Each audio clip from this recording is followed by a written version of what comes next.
Welcome to the fall 2014 anime season preview thing that I do where I pretend like I know what the hell I'm saying, but I actually don't. Yeah. I just want to get right into it because, again, as per usual, these seasons, there's a lot of shows to cover, so just give the quick little intro where it's like, all I have to go off of are these promo images and the synopses. I can, and most likely will, get some predictions wrong. I have predicted that some shows would be awful or boring, and they ended up being quite good, and I have predicted that some shows would be great, and they ended up being complete trash. So just keep that in mind. These videos are mainly just to show what shows that I'm probably going to watch for the season, and also serve as information for you to decide what you would like to watch in the upcoming season. So with that out of the way, let's get started. We're also going to save time by skipping these first two shows because they're like kids shows or something, and you're not going to find them wherever you look anyways, so there's really no point in even covering them. So we're just going to skip straight ahead to Terra Formars. The story begins in the year 2577, hundreds of years after scientists sent cockroaches and mold to terraform Mars. However, when the first manned ships land on Mars, they encounter large humanoid cockroaches with great strength and are wiped out. Humanity then sends elite warriors to Mars to eliminate the cockroaches. So basically, this is Attack on Titan, except instead of people, they're giant cockroaches. I haven't read anything in Terra Formars, but I've heard good things from, like, osmosis, from, like, what people have said about it and such. It seems like it's a pretty generally well-liked manga.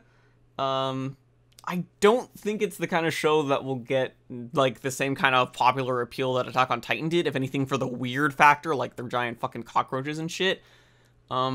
I've also heard there's some odd racism issues, like, I don't want to get into specifics. They'll probably become obvious if you watch the show yourself, but, I have seen some images, and, I don't know. Out of context, it seems pretty racist, but maybe in context, it's okay. Regardless, I'm gonna watch it because I've heard good things. And who knows, maybe it's a big hubbaloo about nothing. You know how people like to make big deals about shows when there's really no problem at all. They're like, there's this massive societal problem in this show because of reasons, and then you watch it and it's actually perfectly fine in context. That happens a lot. Not to say that they aren't right some of the time. Like, Diabolic Lovers is still the most offensive thing I've ever seen, probably. But, regardless, I don't even know what the fuck I'm talking about anymore. Basically, I'm gonna give it a go because I've heard good things. And yeah. So moving on, we have Tribe Cool Crew. Honoo is a middle school student who loves dance to the point he can hear rhythm and the sound of chalk during class. One day after school in the secret spot where he practices dancing, he meets Canon, who's there to practice as well. I think there's a Y missing there. They have a great time dancing together and eventually face off against rivals in dance battles as they grow up. This is like, I don't know why, but the art reminds me of Beyblade, so I'm just imagining Beyblade, except there's dancing instead of, like, weird spinny disc things. Anyways, this seems like another kind of, not necessarily a kid's show, but definitely a younger audience kind of aimed show. Not that it can't also appeal to an older audience, because whatever. But it's interesting is it's being done by Sunrise, and I guess Sunrise has done, you know, younger audience shows before, like, I don't know, it feels like they haven't gone this young, though. I don't know. I don't even know what the fuck I'm talking about anymore. Like, I just pretend like I know what the fuck I'm saying, like I'm saying very important things that people are very interested in. No one gives a fuck about Sunrise's history with kid shows. No one fucking cares. I don't know. I don't really care. It seems like kind of cheesy dancing is totally fucking cool, and I'm gonna dance. I kind of like that Eggman looking dude in the background, but I don't know. I'm probably gonna give it a pass unless it turns out to be like super fucking awesome or something. Then I'll probably give it a watch, I guess, but that's probably not gonna happen. Next, we have Aikatsu 3rd Season, which is a sequel, so thank God I don't have to say anything. If you watch the first 2 seasons of Aikatsu and you like them, here you go. Here's more Aikatsu. It's basically Sunrise's money milking show at this point. Well, that's actually Love Live, but Aikatsu gets them a lot of money too. It's why they can afford to do multiple shows per season. They have so many money-making shows. Anyways, if you watch the first 2 seasons, here's more. If you haven't, you should probably start with those 2 seasons, even though I'm pretty sure Aikatsu doesn't really have much of a plot. But hey, who knows? I should also mention before going on to the next show that this reminds me that this is basically the season of sequels. I probably should have said that before starting the shows in the first place, but I forgot, and I'm too lazy to start re-recording. So, we're just gonna say it here. This is the season of sequels. If you don't already know why, you'll find out. Well, maybe not pretty soon, but you'll find out by the end of this why this is the season of sequels. But anyways, moving on to the next show, we have Denkigai no Honya-san. The youthful bookstore comedy revolves around the folks who work in a manga shop deep in a certain electric town neighborhood. Denkigai, or Electric Town, is a popular name for shopping areas that specialize or used to specialize in electric and electronic items, like Tokyo's Akihabara. I guess that's a nice bit of trivia. The protagonist, Umio, works part-time at Books Umenehone. Sure. Along with the senior at work, but not in age, Hyotan. As many dedicated manga fans visit the store, there is always something going on. So this kind of reminds me of Working, except it's in a bookstore instead of... I think Working was in a restaurant. I didn't actually watch Working. Yeah, I don't know. This is another one of those shows where, like, on the get-go, based on the promo and the synopsis, I'm like, I don't really care that much. But it's one of those shows I'd kind of, like, keep an ear out for, so if anything positive gets said, I'd pick it up. But yeah, on the get-go, there's nothing really grabbing me here. I could see that there's potential for it to be good. The problem with the vague synopsis, like, hey, there are people that work in a manga shop, and then people come and visit the manga shop, and then some things happen, is you can't really get a feel of what it is. Like, maybe it's a very serious work that's dedicated to manga and books and library type stuff.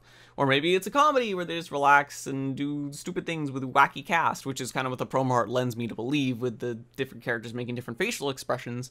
It'd be a focus on comedy because of the different personalities. So I can't really get a read on it, but is the potential to be really good or really bad, and so and there's nothing to grab me there to, like, see for myself whether it really gets the good potential or not, so much as just kind of keeping an ear out for it, you know? I don't even understand what I'm saying half the time. I'm very bad at speaking on the spot about what I'm thinking. That's why I need scripts for reviews. Although also that just helps it flow better, but it's just another reason. But yeah, that's a thing. It could be very good, could be very bad based on what I'm seeing. I don't know, man. If you liked Working, this is probably gonna be pretty similar. It seems like a kind of show that's like, hey, Working was good, let's make another show like it. Except it's based on a manga. Maybe the manga was based on Working. It's popularity. I don't fucking know. I don't even think Working's all that popular. Anyways, that's a thing. Give it a go. Not if you think it's good. If it is good, let me know, and then I'll start watching it too. Moving on, we have Danna Nani wo Itteiru ka Wakaranai ken. Did I actually pronounce that decently well? What the fuck's going on with me? Kaoru is a serious office lady who's passionate about her job. Her husband Hajime, on the other hand, is a hardcore otaku who lives a nearly shut-in lifestyle. Kaoru worries about her husband, but they get along better than you'd think. So, this is one of those things where the synopsis sounds pretty good. It's like, oh, they're decently, you know, different personalities, but they manage to get along and love each other regardless. And it's all heartwarming, you know, the different personalities, but they get along. It seems like it'd be pretty nice. But then the promo image just worries me in that it's just gonna be like kind of weird, wacky comedy with like the occasional, oh, and that's why we love each other, you know, like couple seconds that happens sometimes. I don't know why, but every time I look at the promo image, my eyes are also instantly drawn to her breasts, simply because that's honestly how it's drawn. There's massive emphasis on them. I mean, his arm's right under fucking them. I guess they kind of are, but they're right under them. And so it draws emphasis and such to it. Now I'm justifying why I'm looking at breasts in an image. I'm trying to be educational here and explaining why it's the main point of the image, but I'm just coming off like a weirdo. I don't fucking know. I feel like just like the show before, Denkigai, this is going to be another show where I'm not really going to watch it, but I'm just going to listen and see if there's anything good being said. And then I'll pick it up if it's gets good praise from people and such. I don't know, just based on the image, it makes me think it's based on a 4-koma, and a lot of 4-koma manga are not very good. There are always exceptions, but the vast majority of 4-koma manga are basically the same joke constantly. And then even if they're not the same joke, the jokes are structured so badly that you can tell what the punchline is like one panel in, and it's not that good. But like I said, I have no fucking idea if it's a 4-koma or not. I'm just saying that's what it looks like based on the promo image. I don't know why the promo image gives me a 4-koma idea. Probably because the characters are decently detailed, but then their background's like non-existent. Kind of reminds me of the 4-coma style of drawing, where there's like not really any backgrounds. Wow, that actually sounded kind of smart. I should move on before I sound smarter. Next we have Amagi Brilliant Park. The slapstick drama begins with Seiyu Kaine. Kaine? I don't fucking know. A high school boy who is invited on a date in an amusement park by a mysterious, beautiful transfer student named Isuzu Sento. He is introduced to Ratifa, a real princess and the park's manager, and is asked to be the acting manager of this disappointing amusement park in the Tokyo suburbs. So obviously the first thing that's going to draw people's attention is that this is being done by Kyoto Animation. Most people love Kyoto Animation. Me? Not so much. Well, that's not entirely true. I like their side works that aren't really all that popular. Like, Free's okay. I enjoyed Kyokai no Kanata for what it was, even though it was just kind of average. But the thing with Kyoto Animation is that they've always been good at comedy, and they've always been good at animation. The only thing they've been lacking at is writing. Character-wise and story-wise. And I know I'm getting a lot of shit for that. Not the video to argue me about that for. But I don't know. I mean, they've been adapting a lot of novels lately, although Kyoto Animation did this thing where they're like publishing novels, essentially. They're like funding them. They did like a contest or something. It was a while ago. I don't even remember the details because it was a while ago. So if they're adapting other people's works, I mean, they already did that to begin with Key's visual novels, but not what I mean. They're going outside of Key. There's a potential for good character and story writing. I mean, this doesn't seem like the kind of thing that would have necessarily a great story, so all it really needs is the good characters. And I have no fucking idea if they're good characters just based on the promo image. I don't know. I guess what I'm trying to say is that while I have not really cared that much for Kyoto Animation's stuff that they've done so far, I've always seen the potential that they've been capable of. And so that's why I pretty much always watch the shows they put out. I think the only time I didn't watch a show they put out was Nichijou, which is an odd choice because a lot of people really like Nichijou, and especially it's the kind of show that people would say, if you didn't like the Key adaptations Kyoto Animation did, but you like their comedy, it's the show you should watch. And yet it's the one show from them I didn't watch. I know that's weird. I'm not going to bother to explain myself. But basically, like I said, I've always seen that Kyoto Animation definitely has the potential to reach greatness, and I am interested to see if they can ever do it. So I'm going to watch Amagi Brilliant Park to see if they have something really good here. Maybe they do, maybe they don't. I don't know. But I'm going to give it a go, because Kyoto Animation's always had the potential, and I do honestly want them to reach it. Let's see if I can get any comments on this video other than people shitting on me for shitting on Kyoto Animation. Moving on, we have Gundam G no Reconguista. We're already at the 3rd Sunrise show. There's more. Part of Gundam's 35th anniversary celebration, this show marks the return of franchise creator Yoshiyuki Tomino as chief director and features a new timeline, the Regaled history, I don't fucking know, which takes place in the future of Gundam's original Universal Century calendar. The story will follow the adventures of a pilot trainee named Beru Zinamu in Capital Guard, an organization protecting a space elevator. This is a show that I kind of want to pick up, but not really. Or, that's not quite right. It's a show I want to pick up, but feel like I may not be a good idea. Because it's kind of like a Gundam for, you know, old fans, because it's the 35th anniversary, and then it's also one for, you know, new people to get into. But it might not be. It might be a show that has a lot of, you know, callbacks and references to older Gundam works, and I haven't really seen any. The most I've been exposed to Gundam is random episodes on Toonami back when that was a thing, forever ago. And I never really cared much for Gundam. But apparently I watched, from what I've talked to people who like Gundam, and apparently I watched episodes from Gundam Seed, I believe, which is, there's definitely mixed opinions on this from the Gundam fan base, but generally people agree Gundam Seed is the worst Gundam. So I guess that may have distorted my view on what Gundam is and how enjoyable it can be. So what I'm going to do is, it's going to be similar to previous shows that I'm already doing this for, but not quite.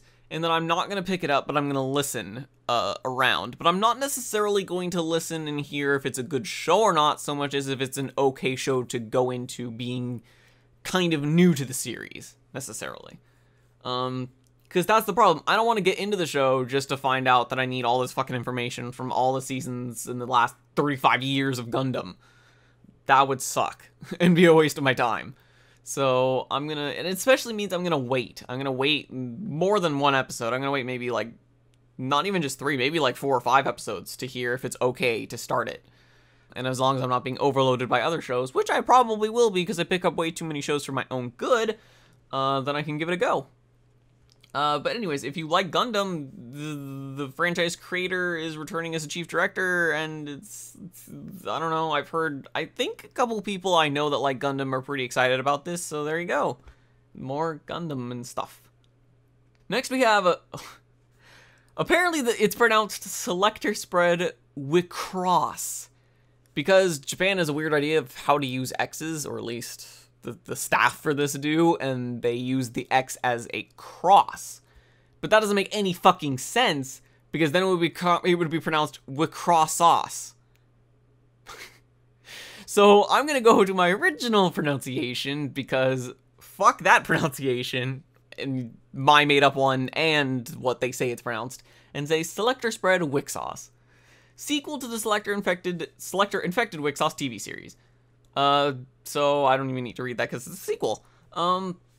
This is a sequel to Selector Infected WIXOSS, which aired not this last season, but the season before. It's very popular nowadays for shows to have a season break and then resume. It's why JoJo's Bizarre Adventure Stardust Crusaders is on break for this season, which sucks, but it'll be great to see it back next season. And I'm already talking about next season, so I should stop doing that. I mentioned, I think when did I mention it? Was it last season preview? Or was the season before? Yeah, it was the last season preview. I heard good things about Selector Infected WIXOSS, and so I've started watching it. And by started watching it, I mean I watched like the first episode yesterday, so I have a ways to go. But I started it. I liked the first episode. Obviously, that's not a whole lot to go off of, but I liked it. So I'm looking forward to the second season, as long as the first season doesn't fucking crash and burn by the end. Although by what I've heard, it does not. In fact, it gets better. So that's good. So I'm looking forward to the sequel, and if you watched Selector Infected WIXOSS, then here's your sequel. And I really do want it to be good, because it'll be the first original written Mari Okada show that I like. Because normally her shows are melodrama 101. Like really, really heavy melodrama. And the only good show she's done is she's very good at adapting works. I mean, Golden Time was kind of mediocre, but I don't think that was entirely her fault. I think the source material just had some issues. It definitely had some problems. Maybe she had some problems with it too. I don't fucking know. But I mean, she did the script adaptation for Toradora, so how... she's pretty good at adapting. You know, so it's just, her original works are just so melodramatic, it's painful. Oh my god. Anohana was, like, the most offensive thing I've seen as far as melodrama comes, and then Nagi no Asakura was just, what the fuck am I watching? Yeah, I want... Mari Okada has always been... I've always given her a lot of shit, but she's the kind of writer who definitely has the potential to write a good story if she doesn't try and go for the typical melodrama route that she, for some reason, feels obligated to do. I don't know if she just feels like that's her best work, or maybe she gets hired to write that kind of stuff. It's kind of like Urobuchi. I'm honestly convinced at this point that people just hire Urobuchi and, like, tell him to write very specific stories, or stories that have a very specific tone to them because of Madoka's popularity. I am very convinced that is the case, because of the fact that he is now doing the writing for Kamen Rider Gaim, or Gam, I don't know how it's pronounced. And I've been hearing from people who've been watching it that it's actually very funny. He has a very good sense of humor, which he's never shown in any of his anime works, probably because he's been typecasted as a writer to write very specific stories. And I don't want to get into a discussion about Urobuchi right now, but basically it's similar with Mari Okada. I don't know if she's convinced that melodrama stuff is her best work, or if that's just what she's hired to do, because they sold, you know? But this, just my interpretation could be totally wrong, but based on that, I like to imagine that Selector Infected WIXOSS is the first work where she had complete control. I basically hired her and said, write what you want. You have proven yourself with other shows. This time we'll let you have complete freedom of the script. And it kind of shows. Again, I don't even know if that's the truth, but that's just how it comes off to me. And I'm spending way too much time on a fucking sequel, so I need to move the hell on. Next we have Garo Honoo no Kokuin. Don't know, whatever. The Garo drama franchise has a dark story that revolves around humans that have the job of Makai Knights. Makai Knights? I don't know. People who fight against demonic beings called horrors. The first television series in this franchise revolves around Makai Knight Koga Saijima? Who tries to save a girl named Kaoru from her fate of death after being tainted by demon blood. So, this is one of those shows where I've actually heard things about it beforehand, but I've completely forgotten about it by this point. So, I'm basically the most unhelpful person ever. What's interesting is it says it's being adapted from a drama, which may be a live-action drama play? Or maybe just the work is a drama, I don't know. So, I kind of like the art style of, like, the armored dude in the back. It's probably CG. I said that like I was disappointed, but honestly, I don't mind CG that much. I'll discuss CG in another video. CG in anime is actually like a topic of its own I've actually been wanting to covering recently. But moving on. I'll probably give this a go. It's kind of like it's almost like a Super Sentai show, but it's like with an actual fucking story. I shouldn't say that. There are plenty of Super Sentai shows with actual story. I don't know. I kind of just like the promo art. I just like how colorful it is. I like bold colors. Very solid colors, you know? I don't know. This is my preference artistically. So, I'll give it a watch. If it turns out to be really stupid, I'll drop it. Which, honestly, seems like the kind of show that might be very stupid. And I know so far I've been very unhelpful with all these shows. Like, hey, they could be pretty good or they could be pretty bad. Maybe I'm trying to play it safe because last season I got a decent amount of shows wrong. To be fair, I did say that I was looking quite forward to Nozaki-kun, and it ended up being the best show of the season. But it wasn't for the reasons that I said. So, maybe I'm just trying to play it safe this season and being like, I don't know. But, sorry. I mean, it's just my honest opinion. It seems like a show that could be pretty good or pretty bad. You know, there's not much to really go off of. I guess I'll change that with the next show. Log Horizon Second Series. This is the sequel to the Log Horizon TV series. Log Horizon was quite good. And now I'm just remembering that I have to take back what I said. Because I remembered. Because I looked at the studio. And the studio production for Log Horizon has been changed from Satellite to Studio Dean. Which could be very, very bad. The one good thing is that the director is still staying. The director is staying on the show. It's the same director as the first season. But all the other key people are changing. The character designer, I don't know if the music composer is changing or not, actually. But I know, like, the key animators and, like, those kind of people are basically changed at this point. Which worries me. It's not like Satellite have the best animation quality ever. Like, even just that promo art's from, like, the first season, I think, unless they redrew it. They didn't have the best art ever, but they didn't really need to do a whole lot with the animation, so it was consistently pretty much the same quality throughout. You know, it was, excuse me, I guess you could call it minimalistic, in a way, but it got the job done and was consistent. Except for, like, maybe one or two far shots, but hardly any studio can do far shots correctly, even Kyoto Animation. But what worries me is that Dean as a studio has gone to the dumps over the years. The director staying on board gives me hope, but Dean has been fucking desperate in a lot of their shows lately. If they're not Yuri or Yaoi shows, they rely pretty heavily on inserted fan service, and with the key animators and such changing, they may insert fan service against the director's will, or maybe according to the director's will. I have no fucking idea. If you see the little preview video that's out, they changed the character design for one of the characters that you never really got to see, but it was like the chick in the flashback with the straw hat. She has massive bonkers now. Why did I say bonkers? I couldn't decide what word I wanted to use for breasts, and so I went with bonkers. Her breasts are massive now, and there's a scene where she jumps and they jiggle everywhere, and it worries me immensely. I don't want this to go down stupid fan service route. I really don't. Log Horizon does not need stupid fan service to sell. Well, actually, maybe it does. It didn't sell amazingly, but it was well received. It had good TV ratings. It was well watched, because it had a very good time slot. I don't want it to go into stupid fan service and try and sell itself on it. I really don't. But even then, if it doesn't, the other thing that worries me is that, again, hopefully with the same director on board, it won't happen. But Dean has been really fucking awful at managing their budgets. They are infamous for running out of budget by their end episodes. I think one of the most atrocious examples is probably their adaptation of Umineko. Even before the end episodes, they had massive animation fuck-ups.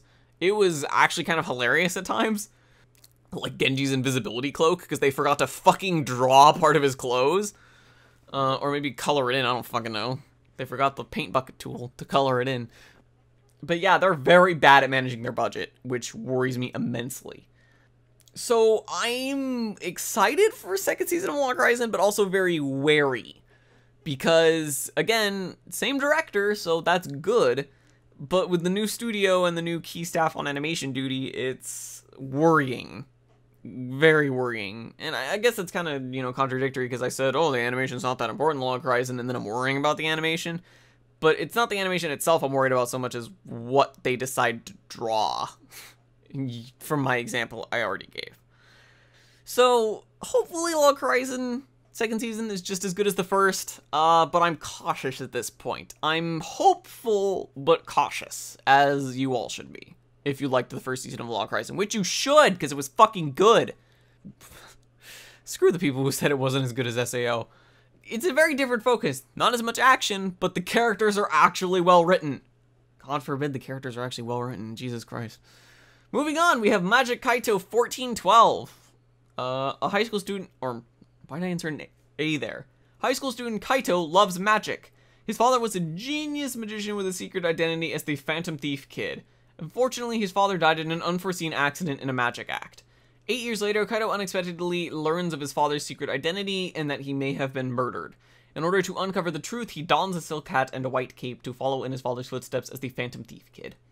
So, in case you couldn't tell by the promo art character design, this is, as far as I'm aware of, a side character from Detective Conan, getting his own spin-off show. And originally it's coming from his own spin-off manga, and that's just getting adapted.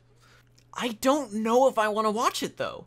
I've always liked Detective Conan. I watched it back when it was airing on, I think it was Adult Swim that aired it, late at night. Way ages ago.